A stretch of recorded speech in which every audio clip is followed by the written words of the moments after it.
Bismillah ar-Rahman ar-Rahim. Donc on va continuer sur le chapitre des équations de Maxwell. Donc la dernière fois, on s'est arrêté dans le procédé pratique pour diminuer la puissance dissipée. Mais donc on peut utiliser cette puissance-là si on veut effectuer par exemple un chauffage par induction. Ça veut dire on s'intéresse à chauffer donc ça veut dire ce cylindre ici, d'accord, par un solenoïde. Donc je fais passer un champ variable ici, un courant électrique variable qui va créer un champ variable, et ce champ variable va créer un courant induit, va faire un chauffage par induction. Donc on va passer maintenant à une deuxième application de l'effet de Poe. Donc dans cette application là, on va essayer de prendre un cylindre parcouru par un courant J. Bien sûr, ce courant J là, il est donné par cette expression là. Donc J est égal, donc J de Z T qui dépend de Z et de T suivant EY. Donc un conducteur et suivant donc le axe EY. Bien sûr, on va considérer que ce courant-là, il est sinusoïdal. Donc il a une amplitude Gm qui dépend de Z, cosinus, donc oméga T, moins la phase qui dépend de Z suivant EY. Et là, on va essayer de déterminer donc Gm et phi, donc c'est-à-dire l'amplitude et la phase de cette densité de courant. Donc pour cela, on va se baser sur les équations de Maxwell. Donc on va prendre le rotationnel du rotationnel. Donc on fait rotationnel du rotationnel de E. Donc on sait très bien que le rotationnel de E, rotationnel du rotationnel, d'après les rappels, est égal au gradient de la divergence moins laplacien. Et ça, on l'a déjà vu donc, dans la première partie. Donc, ce rotationnel donc, est égal au gradient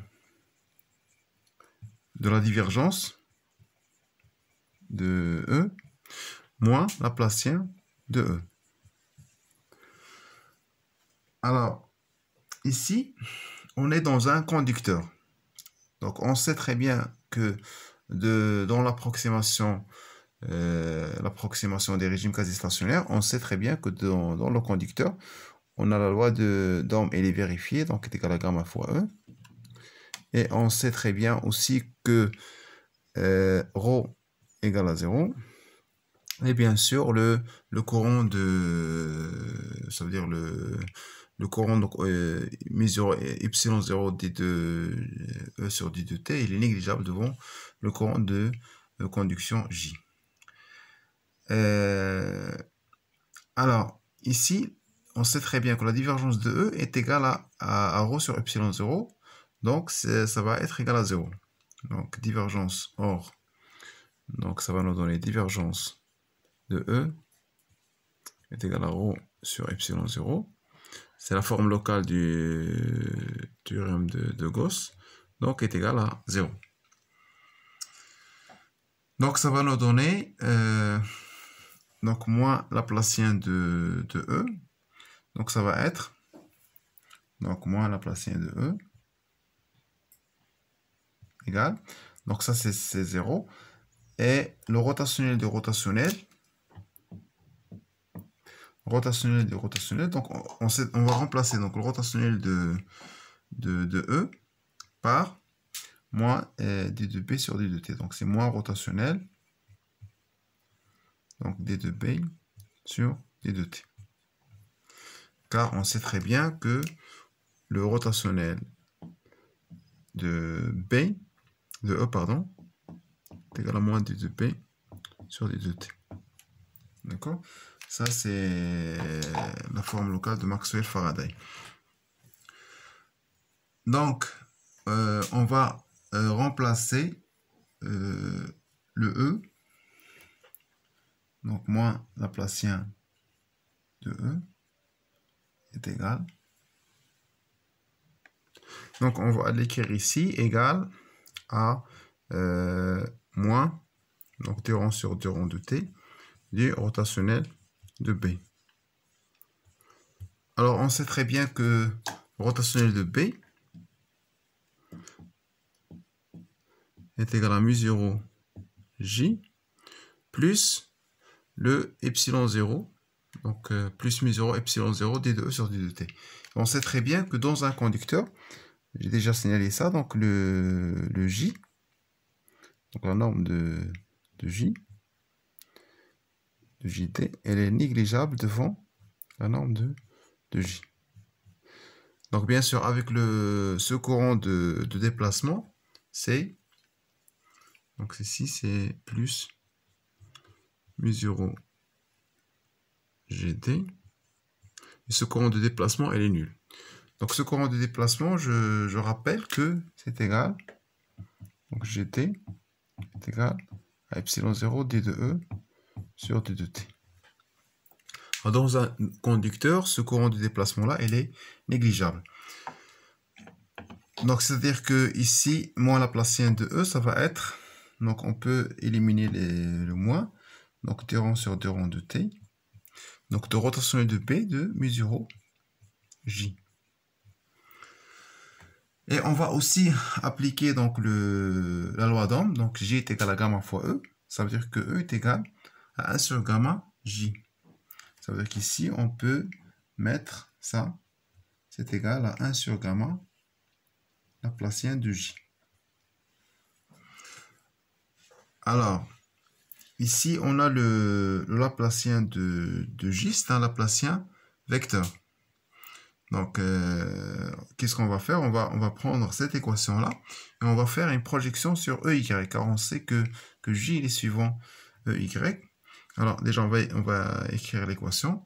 Donc, ça va nous donner donc Laplacien de J moins, alors mu0, donc je vais multiplier fois gamma, mu0 gamma, d rond de G sur d rond de T égale à vecteur nul. Donc ça, c'est l'équation qui caractérise la densité de courant J dans le conducteur. Donc on va essayer de projeter cette équation sur l'axe EY. D'accord? Alors, donc cette projection, elle va nous donner que la dérivée seconde, donc de J sur rond de Z au carré, moins mu0 gamma rond de J sur rond de T égale à 0. Donc pourquoi ici on obtient seulement la composante suivant Z? Parce que on sait très bien que la densité de courant, elle est bien sûr suivant l'axe EY, et elle dépend seulement de Z. Ça veut dire que on sait que l'expression du Laplacien, c'est la dérivée seconde par rapport à X plus la dérivée seconde par rapport à Y. Ces deux composantes, elles sont nulles parce que J dépend seulement de Z. Donc finalement, on obtient l'équation différentielle du courant dans le conducteur. Donc, on va utiliser la méthode complexe pour résoudre cette équation-là. Donc, on va poser. Donc, on pose. Donc, le J complexe. Donc, c'est Jm de Z exponentielle. Alors, I oméga T moins phi de Z. Donc, ça, ça veut dire le courant, la densité de courant en complexe.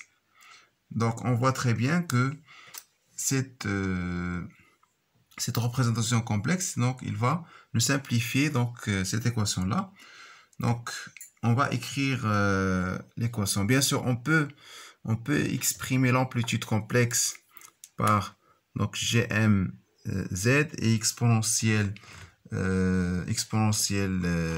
moins I phi de Z, ça va être l'amplitude complexe. Ça veut dire si je prends ça, donc je peux noter aussi que ça égale, donc je peux écrire que ça égale à une amplitude complexe, donc Gm que je vais noter complexe de Z, d'accord, exponentielle I oméga T. Donc je peux faire aussi ça. Avec ça, ça représente l'amplitude complexe. Donc ça, c'est l'amplitude complexe.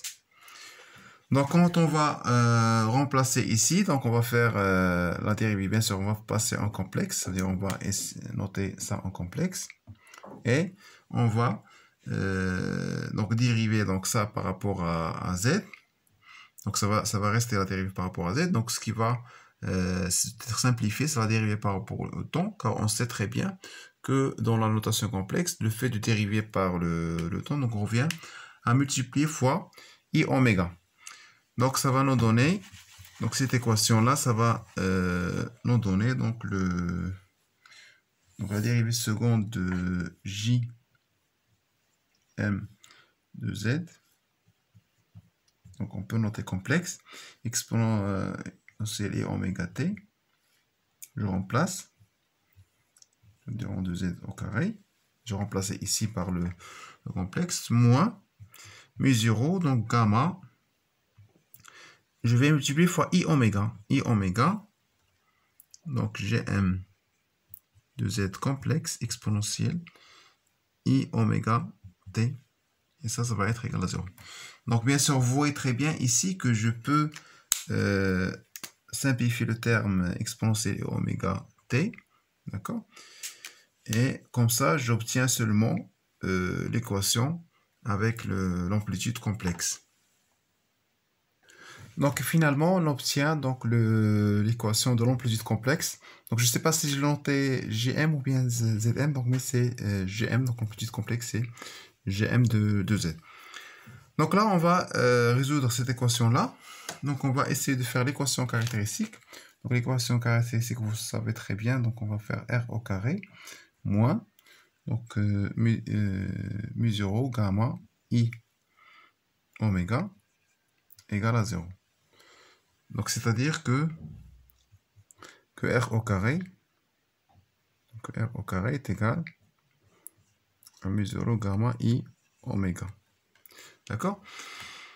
Donc, c'est-à-dire que, bon, on va essayer de remarquer. Donc, si on fait 1 plus i sur la racine de 2, le tout au carré, donc si on fait ça au carré, on remarque très bien que ça va nous donner i. Donc, ça va être 1 plus 2i, d'accord, moins 1 sur la racine de 2 au carré.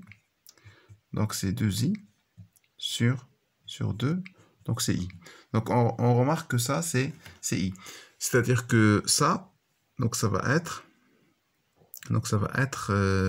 mu0 gamma oméga fois 1 plus i sur la racine de 2 au carré. Alors, c'est-à-dire que R est égal à plus ou moins donc la racine de mu0 gamma oméga sur 2 fois 1 plus i. D'accord? Donc ça, c'est l'expression de R. Donc on va poser. Donc on pose. On va voir après cette notation, ça sert à quoi? Donc le delta, ça va être quoi? On va le poser, c'est la racine de 2 sur mu0 gamma oméga. C'est-à-dire que le R est égal à plus ou moins.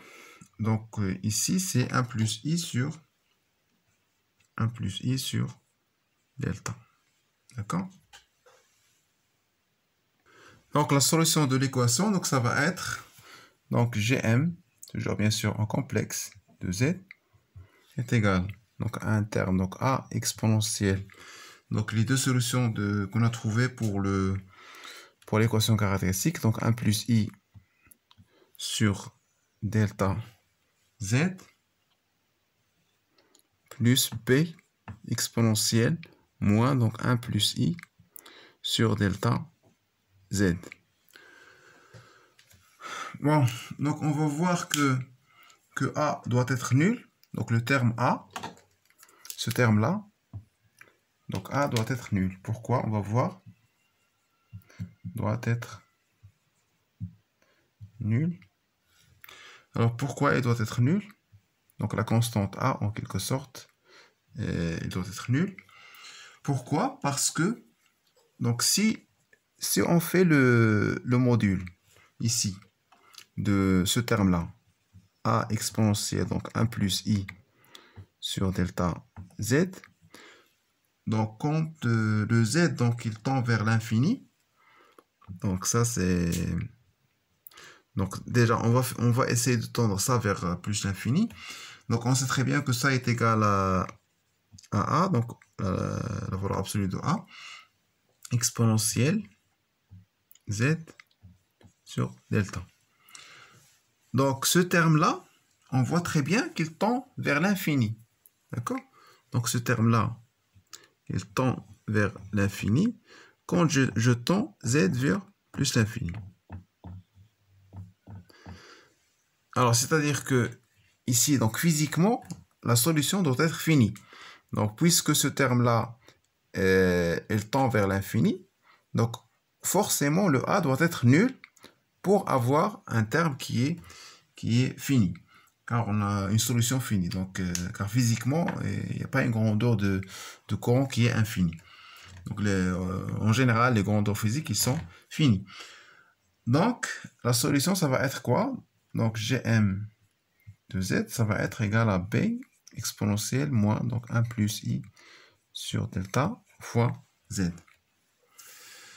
Donc, B, ça va être le courant, donc, quand je vais faire le Z, donc, égal à 0, donc ça va nous donner G0 exponentielle moins 1 plus I sur delta Z. Donc, ça, c'est la solution de l'équation.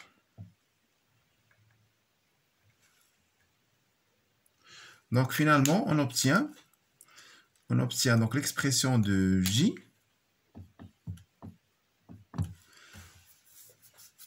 Alors, là, on est en complexe maintenant. On va passer donc à la valeur réelle pour reconstituer donc la valeur réelle. Donc, G0, donc ça va être G0, le module. Si je calcule le module, donc je vais trouver c'est G0 exponentielle moins Z sur delta. D'accord? Donc ça, c'est le module. Cosinus, donc oméga t, moins Z sur delta, suivant EY. D'accord? Bien sûr, comment on fait ce passage-là? Alors, ce passage-là, comment on le fait? Donc, on calcule le module, d'accord? Plus la phase. Donc, quand on calcule le module de la phase, et on reconstitue donc la valeur réelle. Donc, si on veut représenter l'amplitude, alors cette amplitude-là, donc est égale à G0 exponentielle moins Z sur delta. Donc, cette amplitude-là, donc comment elle est? Elle est exponentielle. Alors, quand le Z tend vers l'infini, donc il a une forme exponentielle. Donc, ça commence de G0. Il fait une allure comme ça. D'accord? Et ici, c'est la valeur de G0. Donc, ça, c'est l'amplitude.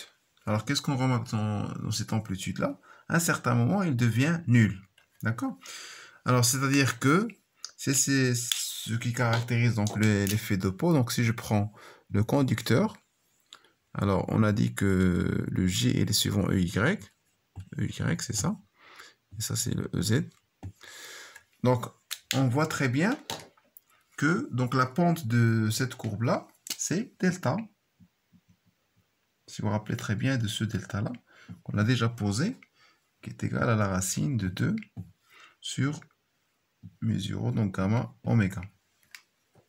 Donc, c'est pour cela qu'on l'appelle donc l'épaisseur de Poe. Ça veut dire quoi? Ça veut dire que le courant, ça veut dire elle dépend seulement, elle passe seulement dans une partie du Z. Ça veut dire que elle passe seulement ici dans cette partie-là. D'accord? C'est pour cela qu'on l'appelle effet de Poe. C'est-à-dire que le courant passe seulement c'est comme d'après donc ce nom, c'est comme elle passe dans la peau du conducteur. Donc, quand j'augmente le Z, je vois très bien que le courant, il devient nul. Et c'est ça, donc, déjà, l'appellation de terme de l'effet de Paul. Donc, vous allez voir sur le polycope, à chaque fois que j'augmente le oméga, donc on voit très bien que le fait d'augmenter le oméga, donc ça va nous donner une épaisseur qui est très inférieure. Et sur le polycope, donc j'ai dit que vous avez des exemples de l'effet de Paul. Donc vous voyez ici, donc c'est l'épaisseur de Paul, donc delta. Et vous voyez donc si on prend l'exemple du cuivre, donc il y a cette conductivité là, 5,9 10 à la puissance 6. Donc pour chaque fréquence, on voit très bien que le fait d'augmenter la fréquence, on voit très bien que l'épaisseur elle diminue, l'épaisseur de peau elle diminue. Donc on va passer maintenant au bilan énergétique. Ici vous voyez très bien que dans un régime variable quelconque, c'est-à-dire on n'est pas maintenant dans le cas du conducteur par exemple. Donc on est dans le cas du régime variable quelconque. Donc on va prendre les deux équations de Maxwell, donc rotationnelle de E. Donc on sait très bien que ça est également d de B sur d de T. D'accord?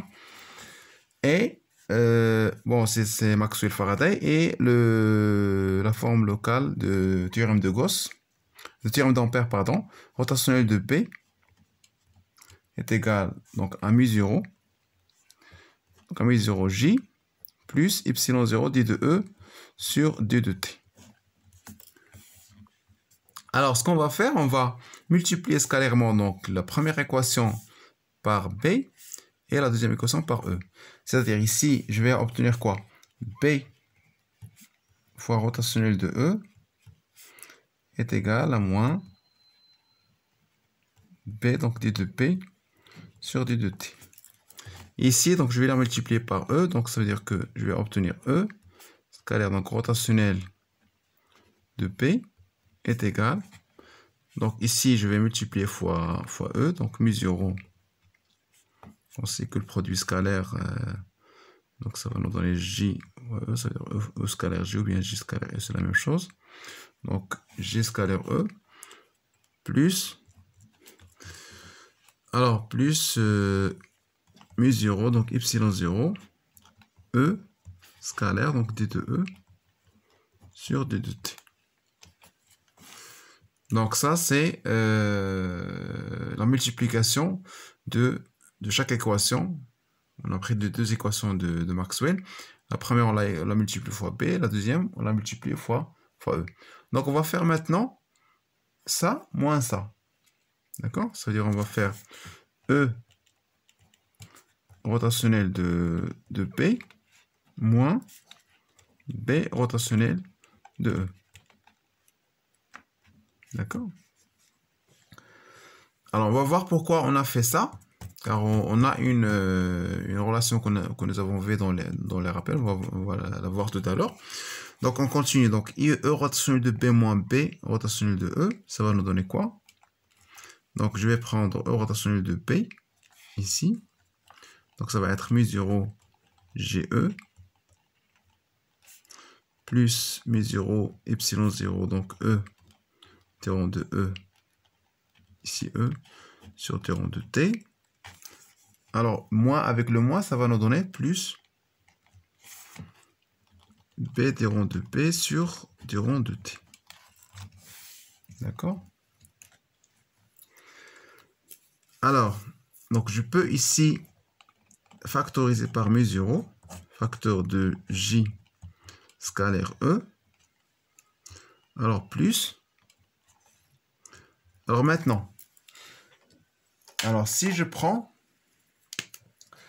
1 sur 2, d'accord, pour apparaître ce terme-là, 1 demi, donc y0, E carré, et je dérive ça par rapport au temps. Donc ça va être quoi?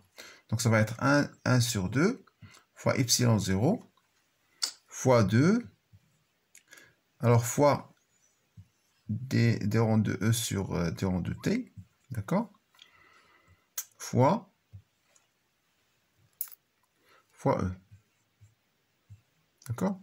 Pourquoi? Parce que E carré, parce que bien sûr, il faut noter ici que E au carré est égal à E scalaire E. D'accord? C'est comme si j'ai E scalaire E. Donc j'obtiens, ça c'est epsilon 0, alors E, d rond de E sur d rond de T. De la même manière, donc je vais faire B, donc d rond de B, d'accord? Et je vais obtenir donc la même chose. Alors bien sûr, quand je vais factoriser ici par mu0, je vais diviser ici par mu0. Donc j'obtiens ici donc la dérivée par rapport au temps de quoi? De 1/2 epsilon 0 E au carré plus la même chose pour l'autre. Donc ça va être 1/2. Bien sûr, je dois diviser par mu0, car je factorise ici par mu0. 1 sur 2 mu0, B au carré.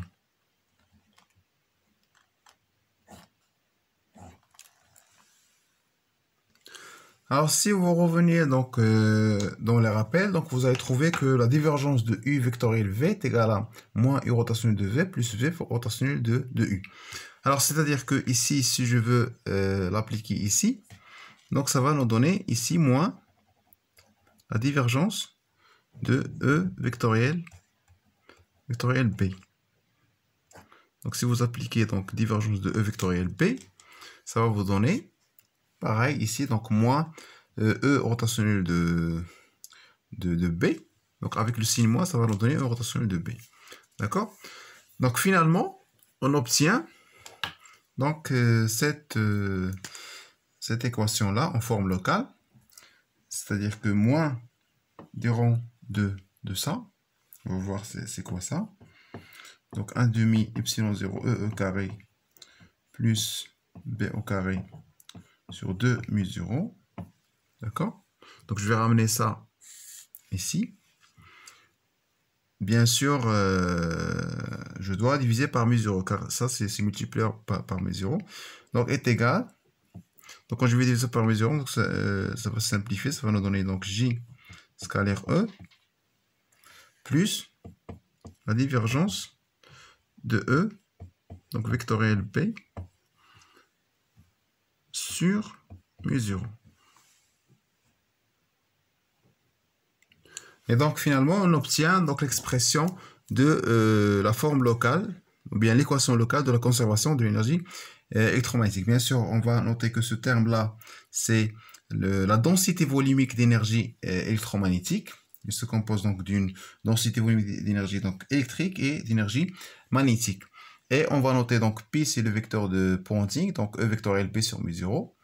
Et G, donc scalaire E, c'est la puissance fournie par EB, donc aux charges. Donc, c'est-à-dire que ici, donc la densité volumique, c'est ça.